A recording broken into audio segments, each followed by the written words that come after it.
আয় বসে দুলাভাই এই তো ভালো আছে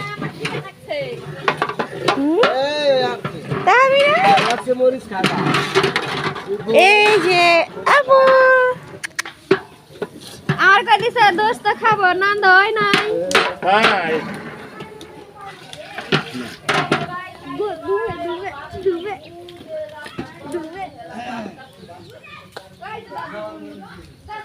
নাড়াতে রেখে দেন